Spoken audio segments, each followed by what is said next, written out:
नाज़रीन, आप देख रहे हैं मास्टर टीवी। मैं हूं अयाज मोरस। प्रोग्राम बातों बातों में आपको खुश आमदीद कहते हैं। आप जानते हैं इस प्रोग्राम में हम आपको ऐसे लोगों से मिलवाते हैं जो बिल्कुल ग्रास रूट लेवल से आते हैं, तालीम हासिल करते हैं और अपने शोबे में अपना नाम बनाते हैं। आज मेरी खुशकिस्मती है कि आज मैं फ़तेहपुर में हूं, जहां पर मिस मैरी रोज़ के साथ हम गुफ्तगू करेंगे, उनकी ज़िंदगी के हवाले से जानेंगे और एजुकेशन के हवाले से उनके साथ गुफ्तगू करेंगे। तो सबसे पहले मैं आपका बहुत बहुत शुक्रिया अदा करता हूँ कि आपने जो है वक्त दिया और आज हमारे साथ गुफ्तगू कर रही हैं।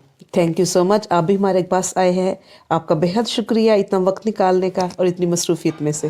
Thank you so much. अच्छा, मैं आपकी लाइफ के हवाले से जानना चाहूँगा, आपने कहाँ कहाँ से एजुकेशन हासिल की और फिर आपने एजुकेशन के शोबे का इंतखाब किया?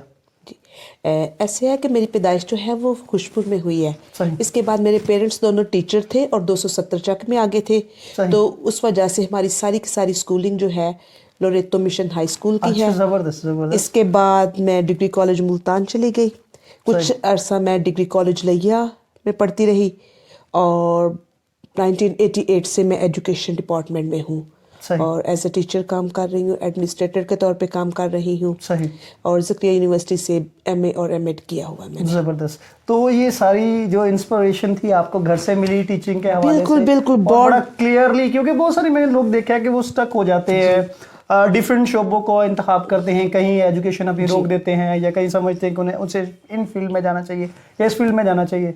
तो आपको कितनी हेल्प मिली, क्योंकि आपके पेरेंट्स टीचर थे तो उनकी वजह से आपको आसानी हुई? बिल्कुल, मुझे बहुत आसानी हुई। दोनों टीचर थे और हम स्कूल लाइफ में ही सारे के सारे एक्सपेरिमेंट कर चुके थे। अटेंडेंस कैसे लगानी है, पेपर मार्किंग क्या है, तो ये सारे काम करती रही हूँ। और एक खुदा का शुक्र है कि मैं 1 से 10 तक मॉनिटर भी रही हूँ और पोजीशन होल्डर रही हूँ।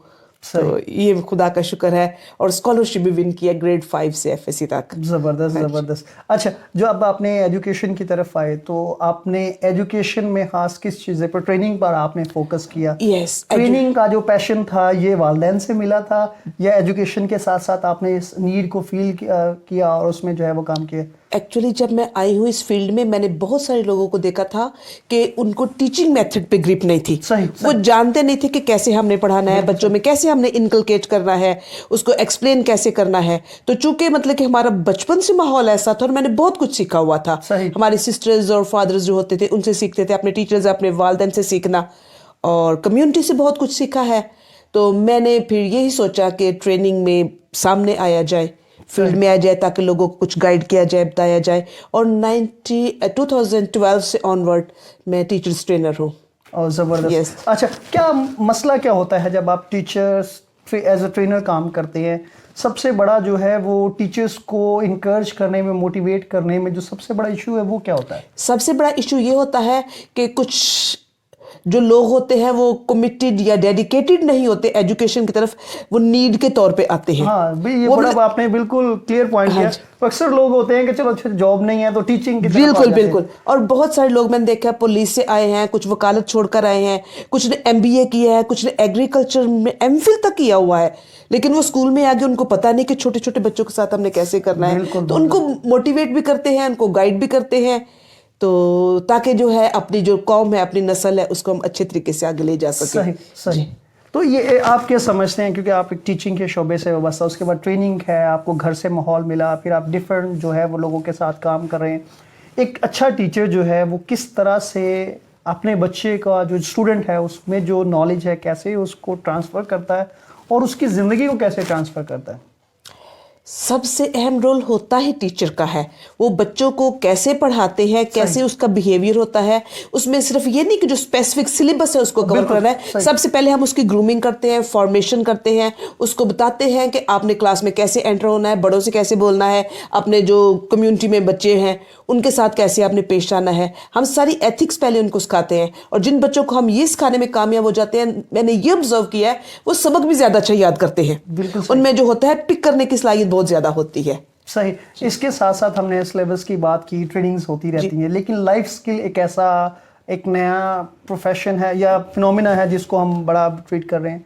वो कितना आप समझते हैं कि हमारे एजुकेशन सिस्टम में मिसिंग है कि हम बच्चों को सिर्फ नंबर लेना नहीं बल्कि उनको लाइफ स्किल्स सिखाना और उनको ज़िंदगी में आगे बढ़ना और एक अच्छी ज़िंदगी गुजारने के तरीक़ेकार है, इसके हवाले से कितना काम होना चाहिए और कितना मिसिंग था? ये आज से तकरीबन 15 साल पहले तक तो बहुत ज़्यादा मिसिंग था। सही। इसके बाद अब जो है वो कुछ ब्रिटिश काउंसिल की इन्वॉल्वमेंट है और एक्टिविटी बेस्ड लर्निंग पे फोकस किया जा रहा है। बच्चों को बताया जा रहा है कि आपने किस तरीके से करना है, जैसे प्रोजेक्ट्स बना दिए जाते हैं, गेम्स के जरिए किया जाता है, अर्ली चाइल्डहुड एजुकेशन पे जोर दिया जा रहा है ताकि हम बच्चों में एक जज्बा पैदा कर सकें कि उन्होंने कैसे अच्छे इंसान बनना है, अच्छे शहरी कैसे बनना है, तालीम कैसे हासिल करनी है, लर्निंग स्किल क्या होती है, सोसाइटी में कैसे मूव करना है। सही। आप क्योंकि आपके पेरेंट्स भी टीचर थे, फिर आप मिशनरी स्कूलों से पढ़े हैं और अब भी आपको मुख्तलिफ तरीके से काम करने का जो है वो तजुर्बा है, और टीचिंग के शोबे में पाकिस्तान में जो मसीही है उनका एक अच्छा खासा कंट्रीब्यूशन है और इनकी एक पायनियर समझे जाते हैं एजुकेशन के सेक्टर में। लेकिन इसके बावजूद अगर आप हमारी कम्युनिटी का हाल देखें जी, तो ग्राउंड रियलिटी बड़ी ख़तरनाक है कि जो हमारी कम्युनिटी है वो एजुकेशन में बहुत पीछे है। इसकी क्या वजह समझती हैं आप? उसकी कुछ जो लीडरशिप की फुकदान उसको मैं कह सकती हूँ। ठीक है, उसमें जो हमारे गाइड हैं, मेंटोर हैं, वो अपना रोल नहीं प्ले कर पाए।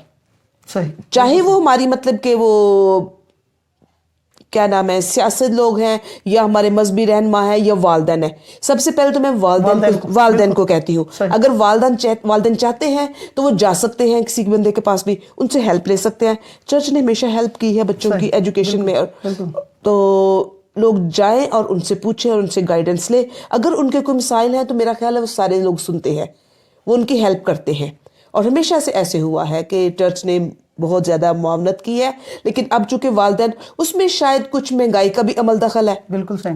जिस वजह से वालदैन जो है वो बच्चे जब उनके साथ नहीं सही तरीके से चल सकते उनको मेहनत मजदूरी पे भेज देते हैं, जिस वजह से ये मसाइल आते हैं कि बच्चों में वो ना तो उस लेवल की एजुकेशन आ रही है ना वो किसी अच्छे फील्ड में जा रहे हैं।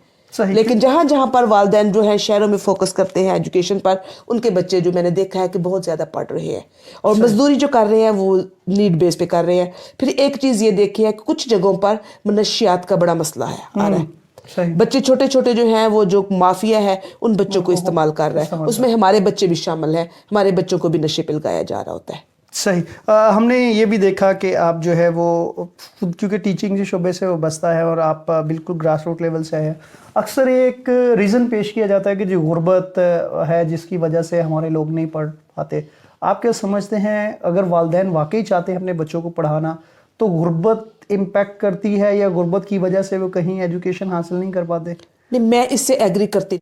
जो गुर्बत होती है ये एक लैदा चीज़ हो जाती है, वो मुआशी मसाइल होते हैं, समटाइम्स वो हमारे अपने पैदा करता है।